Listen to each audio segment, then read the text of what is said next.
Ellen, firstly, thanks for taking the time to chat to us. It's the last dance as we head into the final few months before Paris. How are you feeling building up to the Games? I'm feeling really good. I'm really, really happy at the moment. I'm training really well. I feel really strong and I'm really relaxed, which is the best way to be. If you're relaxed as an athlete, it's when you get good work done. It's when you swim fast and it's when you enjoy it the most. Yeah.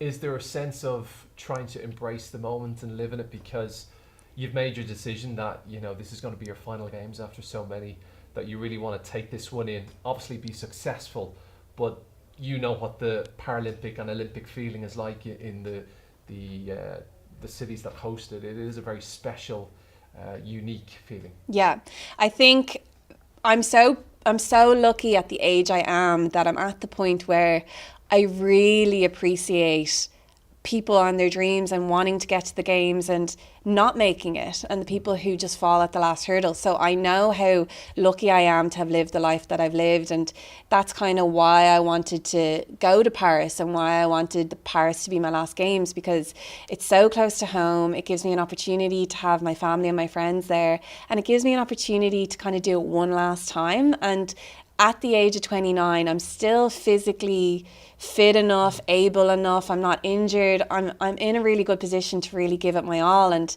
I don't want to go out because I've had to retire because of injury or I'm just not getting any better. And I think what's so exciting for me at the moment is that I still feel myself improving. So I'm really excited to be in Paris in the mindset that I have nothing to lose now. I have a gold medal. I have so many years of experience. I have so many years at the Games. I just want to relax and enjoy the moment. And I think a lot of athletes don't get that opportunity. So I'm just living in the moment. Living the dream. Living the dream, yeah. But on the other hand, you're also competitive. It's great to hear that times are going well. How has training been? And look, you have to be, I suppose, be honest with this. Is the gold medal the target again?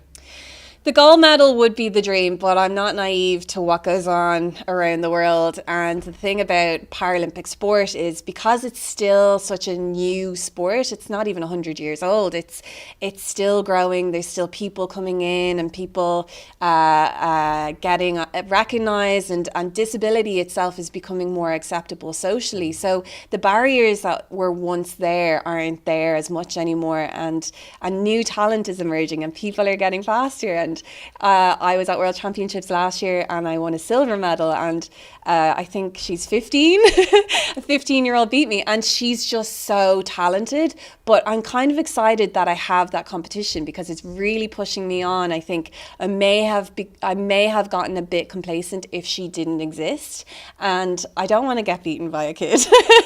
So I would love to win that gold medal, but it's just so exciting to be in a position where it's going to be a fight. I'm going to have to push myself. I'm going to have to do things I've never done before, and that's what I'm trying to do at the moment. Definitely is. Or is there, I think, did Michael Phelps do a comeback at one stage? For now, it's you're happy with your decision, and that's going to be that. Yeah, so Paris will be my 5th and final Games, and I think I'm in a position where I wouldn't call them sacrifices, but I've not done a lot of things that people my age have done, and I'm going to be 29 and a half. I'll have 6 months of my 20s left before I'm 30, and I just want to be a normal girl for a little bit. Now, I know people keep asking, will there be another one? But I feel like it wouldn't. I feel like going out on a high is how I want to end it, and then maybe I'll be able to tell the stories of Paralympians in the future, and that would be my dream. I'd like to be in LA doing what you guys are doing here today. You never know. You never know. I'll take your number after. Listen, Paralympic swimming overall, just talking to Roisin, it's been one of the flag bearers for Paralympics. Mm-hmm. Why is it so strong? How overall is it strong as we head into Paris? Looking from the Olympic perspective, it looks like we'll have the biggest team ever. We'll have possibly the most medal opportunities ever. Paralympic-wise, from the swimming point of view, is it a really strong team going? Are we just getting better and better?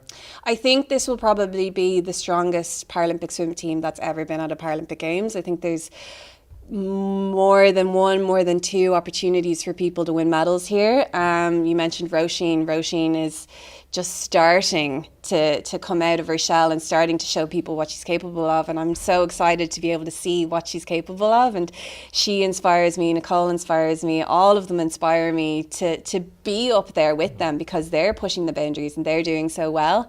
But I think we're so strong as a team because swimming itself doesn't require any specialty equipment to be able to do it, whereas para athletics, they have their prosthetics, cycling, they have their equipment. Swimming, you just need your swimsuit, you just need your hat and your goggles, and I think that's maybe why we're in a position where we can push ourselves a little bit more. We're not relying on equipment as much, and I think being from a smaller nation like Ireland, like the funding mightn't be there, or you might break a bit of equipment and it might take a while for that to get fixed. So we don't have that issue, which we're really lucky with. And just the support staff and the team that we have around us, our performance director, Dave Malone, is a gold medalist Paralympian himself. And we have so many people in the sport who understand para swimming and understand the kind of difference in training that's required to train a para athlete. It's not black and white. There are different things that you have to consider when you're training a para athlete, and that comes with, like for me, when I race, I might add a lot of time earlier on in the season, but that's because as a para athlete I create a lot more drag than an able-bodied athlete would. So it's just having the confidence to know that rest and recovery and training in the certain zones are more important than getting the same work done as everyone else. It's about being smarter, not training harder. Very good.